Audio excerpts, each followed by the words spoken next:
Hi, I'm Tony Fair, founder of Victorian Grooming Company. Is your beard feeling dry or the skin underneath itchy? Maybe you'd rather soften and tame your beard instead. Our classic collection of beard oils, balms, and soaps will leave your beard looking, feeling, and smelling amazing. And if you prefer shaving, our pre-shave oils and shave soaps will give you a smooth and razor burn-free shave. Handmade in Edmonton with natural ingredients. Visit victoriangrooming.com.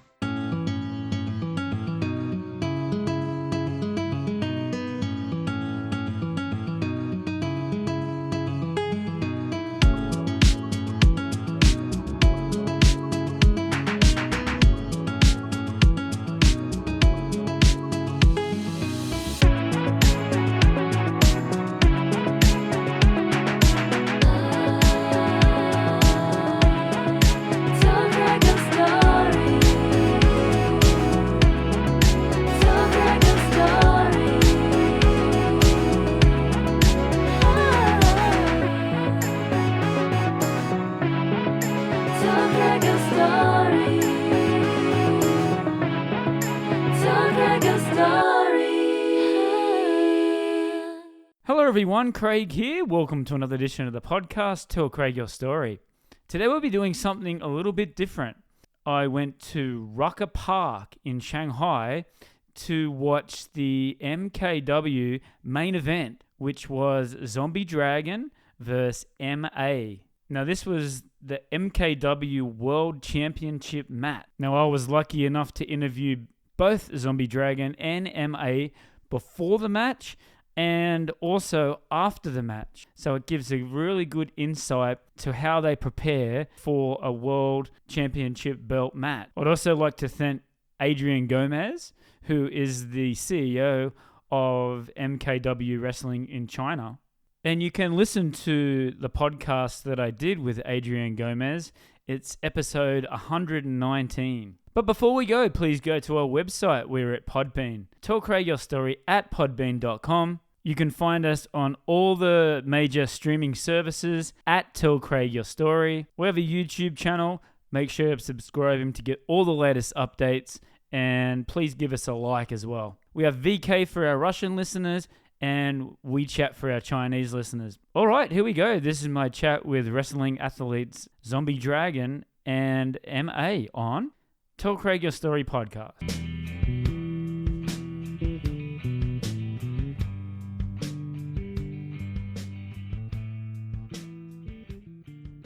Hi guys, how you doing this afternoon? Hello. Hello. It's great to see you. Thank you very much for your time. We've got a busy schedule. So let's talk about tonight's event straight up. We've got Zombie Dragon and we've got M.A. So let's talk about the main event tonight. Yes, sir. It's for the MKW World Championship that has a lot of prestige. It's very uncommon for an independent promotion to have an actual world title that's been defended in other parts of the world, but the MKW Championship really does have that lineage. Yes. Me and Zombie, we're doing a lot match, but this is a brand new match for us for the MKW World Champion. We are both excited for it. And recently, you were just on the Chris Jericho, Jericho podcast. Yeah. Tell us about that experience. It's good. Yeah? Chris Jericho's nice. We talk a lot and interesting. It's all interesting.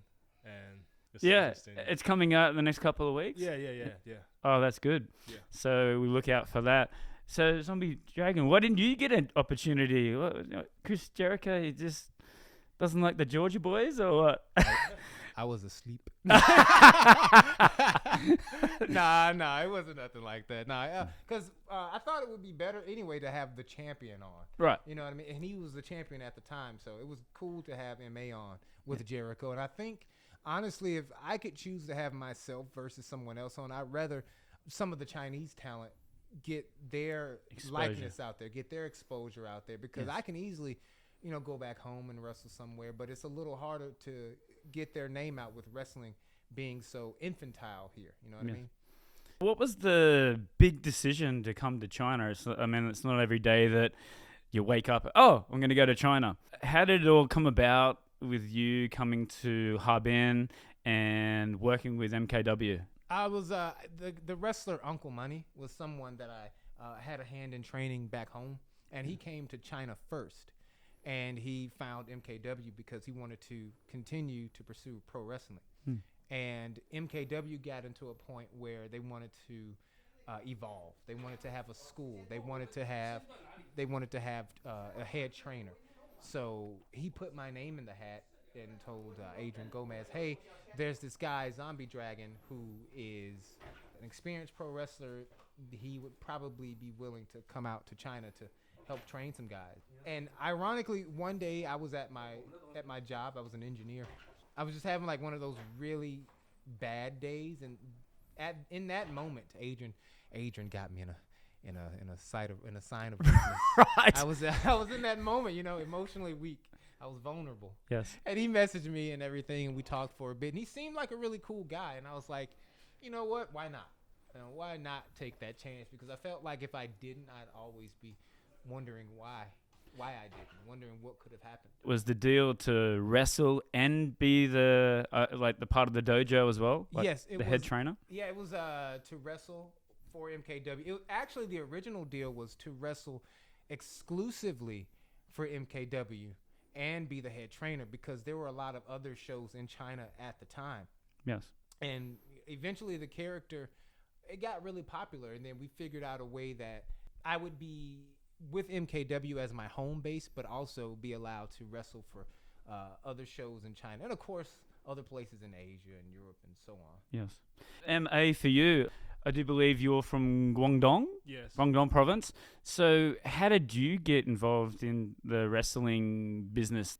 Were you going to shows? Yeah, I just watching wrestling when I was kid, and when I was 12, 10, I really want to try wrestling, and I start to go to the first wrestling company in China and training, and after that I become a wrestler. Was that Slam? Yeah, with Slam. Yep. CWE. And was it just a tryout that you did to get in? Yeah, I really want to wrestling, but in that time, we only got CWE as the only one wrestling company in the China. So I trained good, and Slam was give me a good opportunity. So I just keep doing this. Yeah. And then you debuted in 2015? Yeah. What was that experience like, the first time? The first time MKW show is my first time, first match, and I broke my arm in the first time, so I don't have the match. Wow. So it's really funny. And last show was 2016, and I did a match with King of Man in that town, so it's really good. I actually think I saw that. You accidentally got injured, right? Oh yeah, that was 2020. 2020 in the Christmas. I got a big Christmas gift, and broke his arm.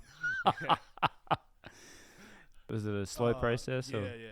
I don't take care the arm really good, so he get healed slowly. Yeah. And Zombie Dragon, before you were in Mid-Atlantic Wrestling. Yes. And Southern Eastern. Yep, a lot of Southeastern wrestling, Yeah. Mid-Atlantic, yeah. Yeah. So what experiences did you get from that? And how did you end up getting your name? Well, all right, so the first part, as far as like experience, wrestling in the South, it's all about psychology in wrestling. Why are you doing what you're doing? Yes. It's the mind behind the moves. That's pretty much Southern wrestling, and that was pretty much my home base, learning the psychology of wrestling. And then once you start to travel to other territories, it starts to become a thing of the bigger moves, or lucha and the different styles. So even though we don't technically have territories, we still have like different mentalities depending on where you wrestle. Yes. So that was kind of the experience factor. And as far as the name Zombie Dragon, that was kind of a joke, because as a wrestler, we're on the road a lot. And one of the things we do to pass time is we play a name game. Yeah. So the driver will start with A, and he'll name a wrestler with A, and someone will do B. Right. And we were playing the game, we got to Z. And we did Zach Gow and Zeus, and then I fell on Z. There were no more Z's. Yes. So I was like, I need to think of a Z. And I got pissed because I lost the game.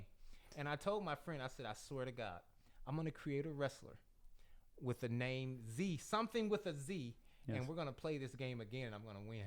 And so that's why my name is Zombie Yeah. Dragon and not Dragon Zombie. Just Right. for that game. Right. And putting a mask on, Mm-hmm. the reasons behind that. I was always a masked wrestler, even from like when I literally first came in. I always knew I wanted to be a masked wrestler because, again, being from Atlanta, WCW was our thing, and I Yes. was really attracted to the cruiserweights. Guys like Psychosis, Ultimo, Hoovy, all those guys. Rey Mysterio. Yeah, Rey Mysterio. All Yeah. of those guys were like, my bread and butter. That's what got me into wrestling, and I was like, I want to be a masked wrestler. That's what attracts me. So that's how that came to be. Right. And I see some quotes in my research, and it was saying that even when you were starting out, you had a very unique style of wrestling. What does that mean to someone that doesn't know too much about wrestling? A unique style is something that you won't see very often. So sometimes as wrestlers, we all get into this habit of watching the same things, and we draw inspiration from the same things. Yes. So if everybody's, let's just say, for example, watching Monday Night Raw, and you might see a cool move or a cool spot, and there's a good chance that if you saw it, someone else saw it, and you might have 2 to 3 people doing the same thing in the match, and they can all do it flawlessly, but the fans who paid already saw it. So for me, with wrestling, my mentality was, does this fit my character, and how often is this done? So a lot of time when I do film study for pro wrestling, I watch a lot of older wrestling. Right. I watch like wrestling from the 80s. I watch obscure wrestling. Right. Or I'll watch movies and things like that where I know it won't be oversaturated with wrestlers taking notes. Yeah. Because it seems as if the WWE have this very set structure style of wrestling, and they don't really like to sort of... They don't like to deviate from that style. Yeah. So that's good that you're actually doing that. M.A, talk to me about wrestling in China. I've been to the 2 SmackDowns before the COVID, and it seems to have a hardcore fan base here. So where do you think the fans are coming from here in China? The fans in China just where we live, and most of it is in Guangdong and Shanghai, and there's most of them the fans from, and about other place, there's not much pro wrestling fans, and most of the people doesn't know pro wrestling fans in China. And do you think it's building here now that MKW is starting to get some shows now? Do you think there's a bit of a groundswell? Yes, all the pro wrestling company in China are building this market. I can say WWE wants to build a market in China, but it's very tough, very hard to build a market in China because the China got online, they got a firework or something, the firewall. Man, the government about to come shut this down. That's it. Yeah, they're watching us. But we'll be better if we keep doing this. And for you personally, did you have a tryout for WWE in China? Yeah. Tell us about that experience. I fought out the tryout. Why is that? For the tryout, I got the first tryout, but just how to say? I talked to the coach and the guy who doing the tryout before the tryout.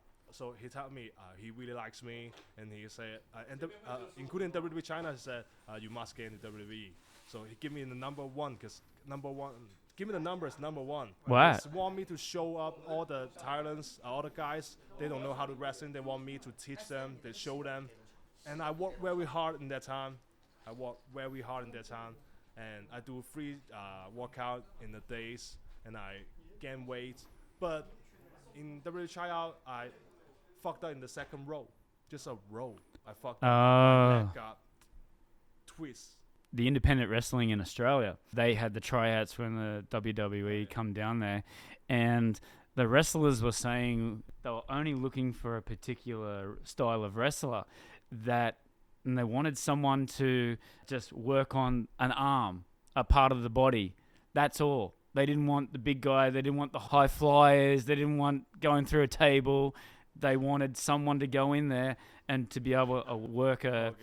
And for some of them, going in there, these big guys, They've got the big strong moves, so it was really difficult for them. So if WWE ever come back here, is that something that you're going to teach in the dojo in MKW, or are you going to keep to a particular like Chinese style? That's already what I teach. Right. 'Cause that tryout was before I came, but that's because that's the part of psychology, working on a body part.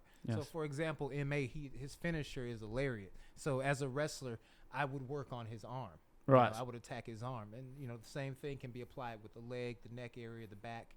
And again, that is what the WWE is looking for, because a person like that is a smart wrestler. But they're also looking for people who are coachable, Right. because there are some people who are, absolutely fantastic pro wrestlers, but they're not coachable, or they might have a bad attitude, and they won't pick those guys. But they rather pick somebody who's maybe not so much a good wrestler.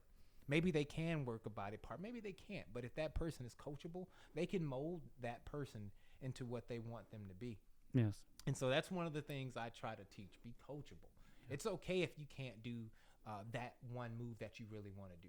Modify it, change it, do something else. It's okay, And who's coming to your dojo, and what prerequisites do they have to join or try out? As far as like people who were there, some of the guys were already wrestlers. So like we had Black Mamba, Han and a few others.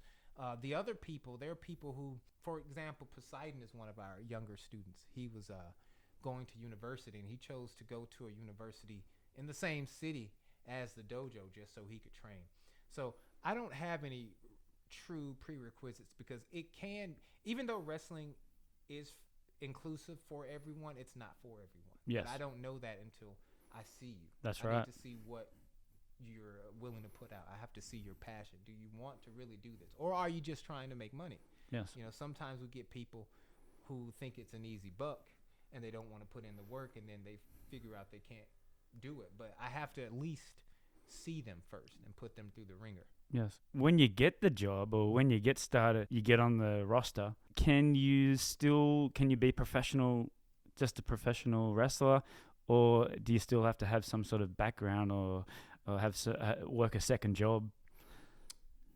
Oh, that's a good question. Depends. It depends. Because people come from different backgrounds. Yes. So me, of course, no.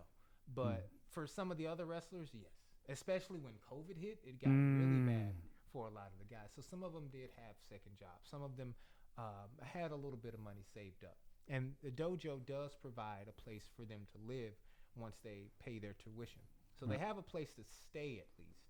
And if I'm not mistaken, they were having an allowance for their food. But some guys, of course, you want more things, your gear. Yes. Your gym membership. Those are things you want to start to pay for on your own. Tell us about some of the up-and-coming students that you have that are going to be featured in the near future.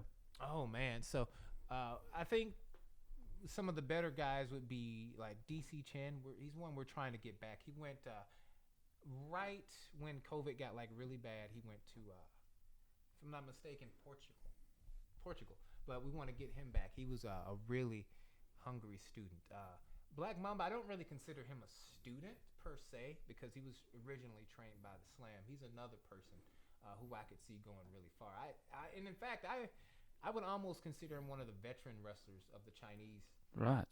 Oh my God, so many. Who else? M.A., are there any in Guangdong that you could recommend? Yes, there's a lot from KOPW.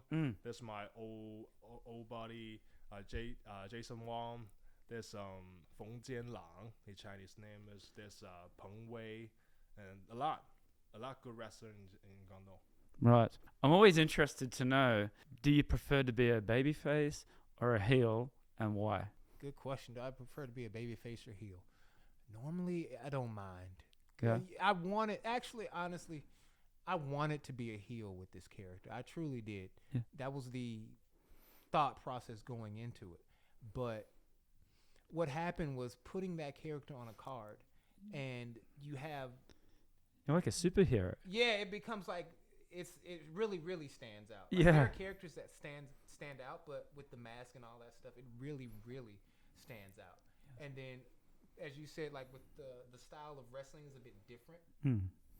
And so people end up gravitating toward the character. And so that's what made us decide to turn it to a babyface character. It's weird, like, when I think about it. Like, back in the States, I can do more visually. Like, there's the blood running down the neck and all that stuff. And I'm like, why are people cheering for that? What is wrong with you people, right?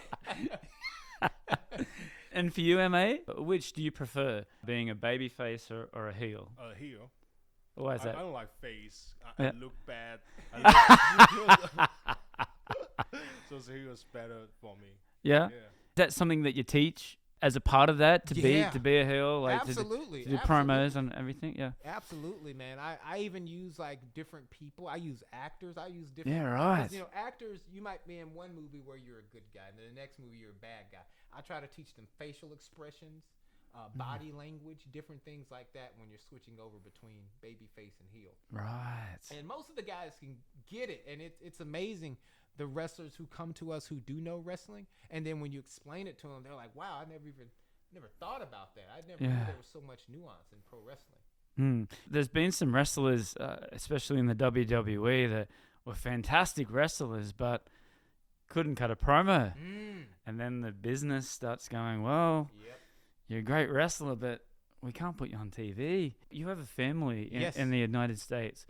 How difficult is that, living here, trying to live your dream, and have a family back at home? Oh man, it's difficult. It's very difficult, but I think communication is key. You know, we're always talking, or have our set times where we always talk, even though there's a time difference. It's like a 12-hour time difference. That's easier for me to work with mathematically. Yes. So, you know, we talk a lot, and then I always try to plan to go home at Christmas so I can spend time with all my family and stuff like that. You know, and with technology today, it's easy to keep in touch, you know. But had this been like early 90s, I don't know how I would have been able to do it. Yeah, absolutely. For you, M.A.? It's close. We're both in China. Yeah. And in Guangdong, it's close. I fly back just 2 hours. And for my work, I got a lot of business trip. And I usually go home. So you have a second job? Yeah. Okay. I have a second job. So what is it, if you don't mind me asking? I work in a music company called Pyro Music. Oh, that's interesting. If for the people listening, he looks like he's about to do a rap video. When I saw him today, I was like, "Why do you look like you about to film a video?" Yeah. Chinese music. Just getting off the topic. What Chinese music is? It's not Chinese music. It's It's the pyro. EDM music. Oh, that's very. Just doing the EDM event or something. It's very interesting. Now it says here that you've been to 6 different countries wrestling. A little more, but yeah. How many?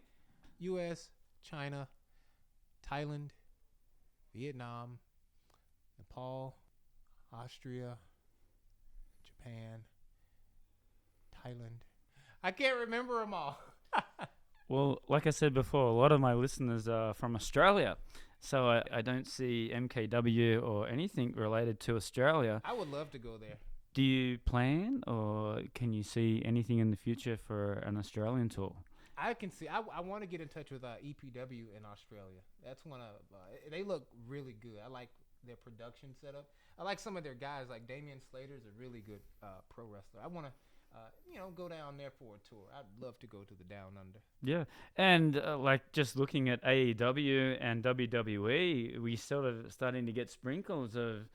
Like, we've got Rhea Ripley. Yeah. Way back. Like, my dad and my grandfather, they talk about Killer Kowalski coming Oh, man, that was my guy, Killer co- Kowalski. coming down there and grabbing the...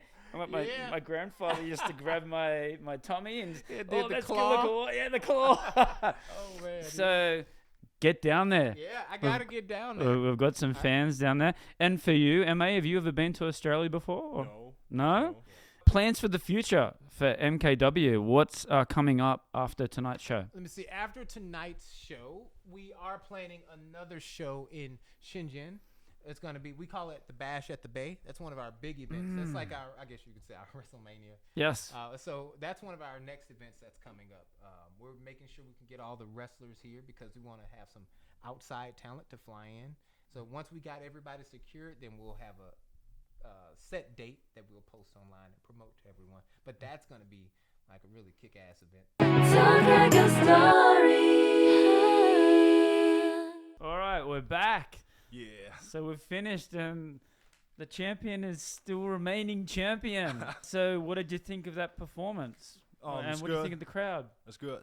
Yeah? Yeah. The fans was like it. Yeah. Yeah. And I feel good. Yeah. Zombie too. I thought it was a little dangerous. Like the people got out of their chairs and went to let the front of the mat. So you said that was all you already determined, so you already knew that was going to happen, right? Well, I knew the fans were planning to be at like the ringside, the apron area. Yeah. So once I knew that going into it, I can kind of better plan what I'm going to do from there. You know what I mean? Not use that side as often, or intentionally use that side to give them like more immersion into the match. Right. And what did you think of the crowd? You could see that there was some new fans there, a couple of older fans. Right. So I saw like, when you're wrestling in China, a lot of times you'll get people who are just curious as to what pro wrestling is. They see the poster and they see the characters and they're like, okay, what is this? And we also had some diehard wrestling fans. And so the new people, once they hear the other people counting 1, 2, or this is awesome, they start to follow and they get into it. And again, we were talking earlier about psychology and storytelling. That's, something I'm pretty big on. And so they knew to start cheering. Okay, this is where I need to start cheering for Zombie. We start to elicit emotion from those new people. So hopefully they'll go home and they'll go to Baidu or whatever they use and look up KOPW, MKW, WWE, AEW, and they'll start to get inside of that wrestling sphere, Yeah, definitely. Before we left tonight, you were going through some sort of moves. So describe just a little bit of what you were doing there. So the first thing I like to do is figure out a way to establish the character. I always try to pretend that every match I go into, these people have no idea who this character is or what this character does. So I'll do like little creepy things or handstands, like unnatural things that you probably won't see. That gives them, I guess you could say, the backdrop for the character. And then it starts to go into the shine. This is where, of course, the good guy looks good. And so for me, I have to plan that accordingly. And so we have to go over it many times because sometimes people will get it right once and they'll just say, okay, I got it. But for me, I feel like don't practice until you get it right. Practice until you can't get it wrong. You know what I mean? So we go over it many, many, many times because if we fail at that part, we fail at establishing the character, and that's just going to make the rest of the match that more difficult. Yes. And in terms of styles, I mean, you're bigger than Zombie Dragon, so do you have to adjust your technique or how you plan out the mat? Not really. I'm used to it. I'm used to being the smaller guy, and it makes it easier for me, because it's easy for me to make him look strong. Right. That's my job as a smaller guy, to take his slams and make them look powerful. Right. Because the stronger he looks, it also helps me in the match. It makes me look good if I'm kicking out of his stuff. So I honestly prefer to wrestle bigger guys because it's just kind of in my nature to wrestle those types of guys and make them look good. And in turn, they help me look good. Right. I wanted to talk about like how you found wrestling and who was your trainer in the US. Okay. So how did I find wrestling? My mom bought me the Nintendo 64, and isn't that how Adrian got into wrestling? Probably have the same story. Yeah, it was an N64. She got me that game, WCW versus NWO Revenge, and so I just thought it was a fighting game. I didn't know what wrestling was. I was like, my small mind, I didn't think that those could be real people. So, but I love that fighting game. Yeah. And then one day I was flipping through channels. I was like, hey, that looks like, oh my God, this is real? People can actually do this? People can climb. I was like, I'm going to do that. That's what I'm going to do when I grow up. And so when I was in high school, I was looking at schools online. And do you remember, I don't know if you remember the power plant? That was WCW, right? WCW used to have the power plant. When the power plant closed down, it became WWA4. Right. That's the school that I went to, and the trainer there was Mr. Hughes. Right. And so after I left WWA4, I went to Platinum Championship Wrestling to really hone my craft. And that was also in Atlanta. Right. So that's where I got my roots, so to speak. And with your roots, who were some of the wrestlers there? Because I did see the list of the wrestlers that were on there. Can you tell me some of the ones that you wrestled with or against? Well, I'll give you some of the guys that I trained with, because these are the same people you wrestle with. It was like John Gresham, Rick King. Those are two guys I really like. Apollo Crews. A.R. Fox. Right. He's the trainer there now, A.R. Fox. And God, just so many guys have come through that place. And we had just a really good group of trainers, because in that school we had 5 rings. We had the WWE ring, the WCW ring, a smaller ring, a crash pad ring, and a boxing ring. So we knew like the different sizes. We knew the different stiffness.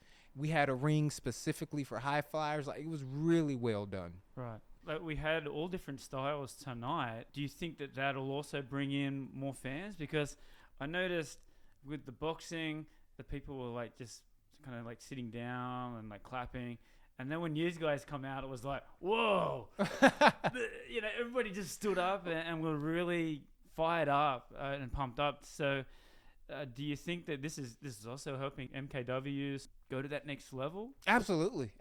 Because after tonight, again, I took a lot of pictures with a lot of people, and I'm sure a lot of them will look me up, and they're gonna see a lot of my work with MKW, and they'll see other wrestlers in MKW that might end up being their favorites. You know what I mean? I don't mind being someone's favorite or someone they like, but I want you to experience other wrestlers.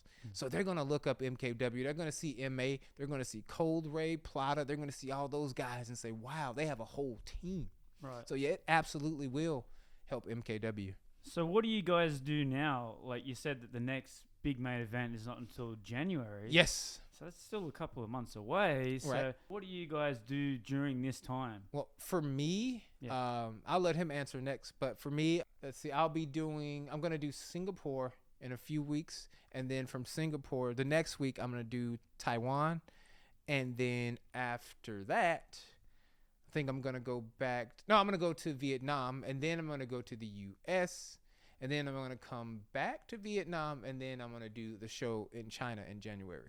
So you're under contract with MKW, but you're still allowed to go on wrestle. Yeah, I can still freelance around. Yeah. Right, got it. For me, I got a show in Malaysia next month, and next month Hong Kong. Okay. And I don't know yet. Right. Maybe I got booking. So with you being the champion, do you still carry the belt for these international tours? Yes. What Asians want, what MKW wants is when MKW have no shows, and I should carry the belt throughout the world, maybe to gain the belt and get some sort of promotion. Get some sort of buzz. And is there any plans to go out there, do a show in maybe Japan? I mean, you had the girls there tonight coming over and doing a great job. Wants to go to Japan. Yeah. If I got booking, I would go to Japan. Is it difficult to get bookings over there in Japan, or is it in China? Chinese wrestlers, it's hard to get booking. What, visa? Visa is one of the problem. Second is in the world they doesn't know Chinese. In China, they got wrestling in China. They got wrestling in China. Okay. Nah, I don't have problems. I just go. Yeah. I just go. I got some of the promotion. I have like an open door policy. Like they're just like, if you want to come back, just let us know and then we'll work something out. So, but it's easier for me because like for him, he would have to have a visa, right? Yeah. For me, I could just go. So that's an extra expense if you bring somebody over, the flight and the visa. So it's a little different depending on where you're from. What's the best piece of advice you've ever been given? The best piece of advice I've ever been given was probably not directly to me, but I heard, I guess it's two things. They were from, one was from Dutch Mantel. He said, whether you're wrestling in front of 10,000 people or 10 people, those 10 people that paid their money deserve to be just as entertained as people who paid $10,000. Yeah. So even though like tonight that ring was terribly stiff, I wanted to give those people their money's worth. You know what I mean? Yes. And the other piece of advice was from Jim Cornette. He talked about slowing down. So smaller guys tend to do. You've met Jim Cornette? I've not met him. Oh, I okay. heard this through Okay. them. Yeah, sure. And actually, I have met Jim Cornette. We did meet briefly at PCW at the Masquerade in Atlanta. I think his podcast is the best podcast ever. Yeah, he goes off, but he said he was telling it to Lance Storm and Smoky Mountain. He was like, Right. if you're just doing moves, then as a commentator, I have to say drop kick, arm jack, clothesline. I have to say that. But if you do one move and you wait, then I can talk about you. I could talk about your lineage, where you come from, how trained you are. I can make you look better if you do less. Help me help you. And so that was the other piece of advice. Get it. For me, it's my first coach, Sam. He told me wrestling hurt and wrestling pain. You don't blame your opponent hit you hard or when you got damage in the match. You don't blame no one. That's good. Yeah. That is good advice. But what do you say to the namesake, the people that like, oh, it's fake? I don't know.